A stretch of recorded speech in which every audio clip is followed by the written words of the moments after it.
El Diablo de Hell's Kitchen is back!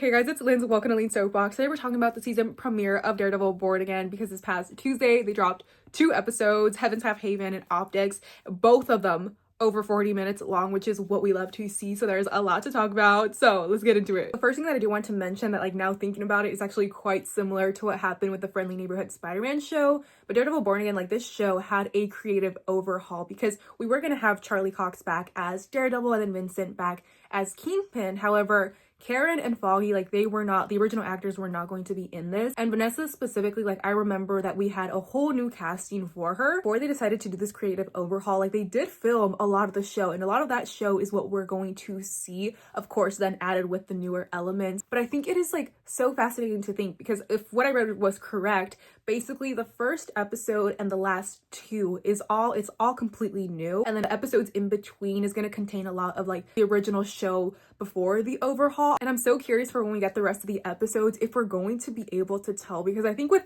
these 2 episodes that we got alone, you can tell that both of them feel different, right? It was literally directed by 2 different people. And I think in that first episode, obviously we have Karen and Foggy. In the second episode, they're already gone. This makes me wonder, which, by the way, spoiler alert, I mean, we're already kind of talking about it, but just in case, spoiler alert, but we already lost Foggy. It's so interesting that they brought him back, gone already in the first episode.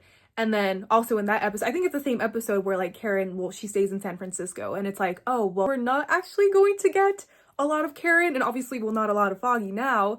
So I don't know, I think it's interesting, right? And I'm very curious as the show goes on if it's going to be very noticeable, where the reshoots happen and where certain things are going to be added in. Okay, but now actually getting into the episodes, first of all, obviously it was so surreal to see Charlie, Deborah, and Elden, all 3 of them back playing these characters that their show was canceled. I think that is so crazy, the fact that they were quite literally given a second chance. That is just so insane. And I will say, when that first episode started, I was a fool, because I was oh, what a nice little slow beginning, right? I was oh, we're taking things slow, this is so nice. And then not long after that, Foggy took one.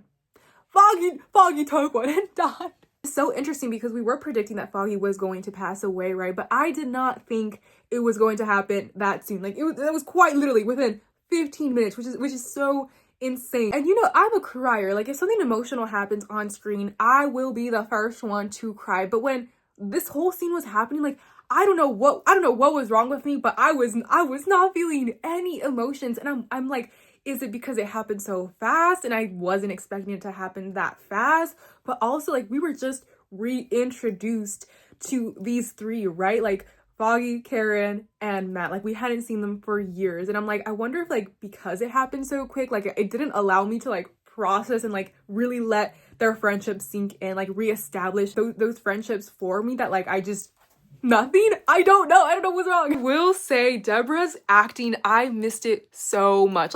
Girl had blood on her face, she had to be crying on the floor, and she nailed it. She absolutely nailed it. Speaking of which, I really haven't seen her in other films or shows since that Netflix show, so I'm why? Woman can act. There is no doubt. Her screaming, it's just...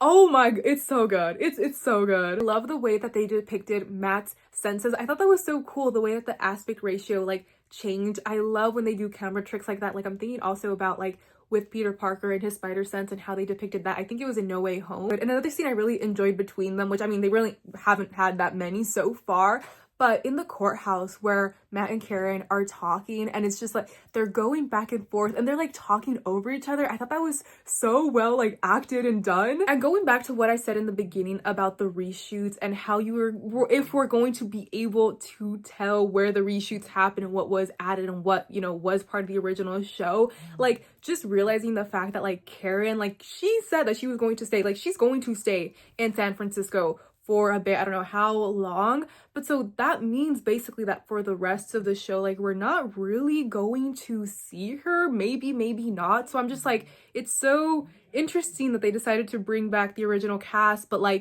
now they're not really going to be in it because Foggy's gone and Karen's in San Francisco. And then Wilson Fisk winning the election, that was really interesting because obviously it happens in the comics, but also I feel it really does reflect our real life politics, how that has gone down. And we heard from the public through like BB's little like recording bits. And then with Daniel, who was basically representing the youth, who was being incorporated and part of like the campaigning, and then also like afterward, who was just part of the team. But I thought it was so interesting that they were trying to win over the youth's vote, and it kind of basically worked.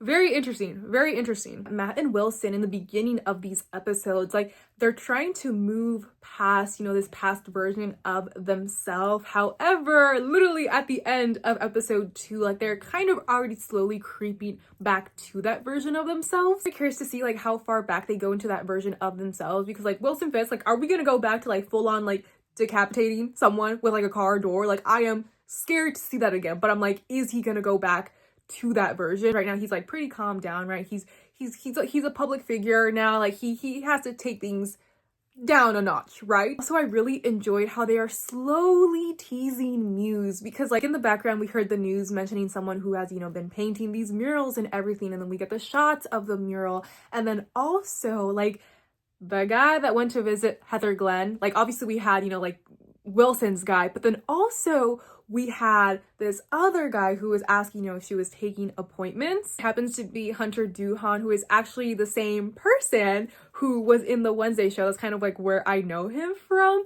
But if that does happen to be Muse, because I don't think it's confirmed yet. Like I don't think they've officially announced it, but if that does happen to be who's playing Muse, I feel like it works. I really like that casting. Now let's talk about White Tiger Hector Ayala, because I am actually really enjoying the way that he's incorporated into the show, and I'm curious if we are going to eventually learn about his sister, who also takes up the mantle in the comic. Also, the fact that Vanessa cheated on Wilson is kind of crazy. I don't know how I feel about that, but I'm like, how did we get here? Okay, I kind of know how we got here, right? You know, there was some time that they were away from each other and she took over the business, which also I think is kind of cool, right? Because like the thing that always fascinated me about Vanessa is like how she was like into all of this. Like she did not mind being, you know, Wilson's partner and like doing all this shady stuff. But again, I don't know how I feel about that. Like, girl cheated. You cannot come back from that, girl. Like, that is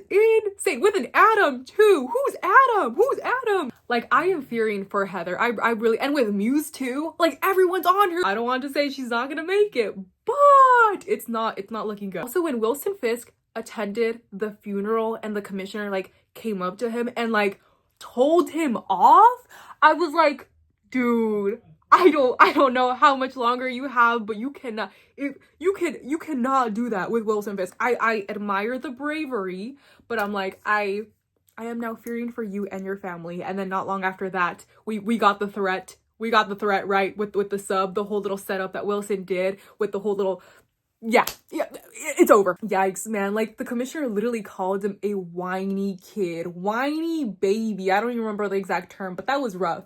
That was rough. Monster trying to rewrite history. Bro's cooked. Bro.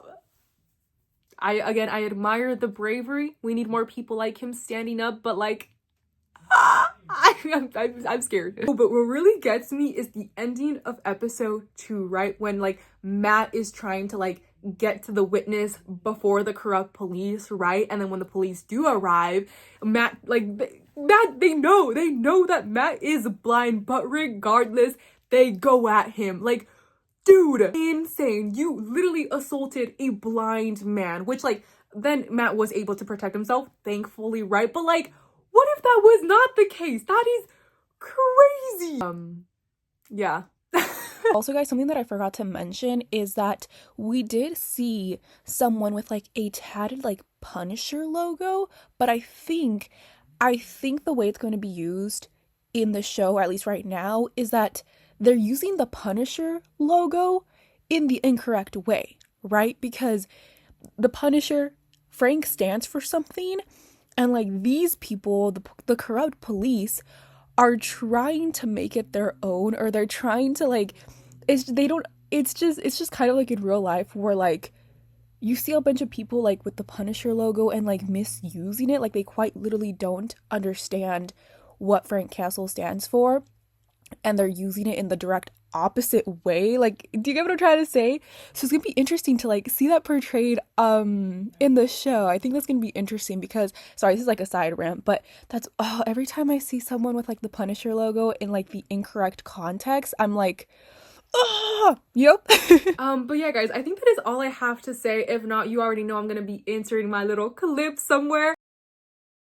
Overall, I definitely will say that, of course, I'm really thankful that we got even Karen and Foggy, even if it was just for a little bit, that we got them back. And we have Charlie, we have Vincent, and eventually, you know, also Punisher John's gonna come back. Like, I am excited for that. It's been fun having, you know, part of the cast back. And I think naturally I want to compare this show to the original Netflix show, right? Because, like, that's where we're coming from.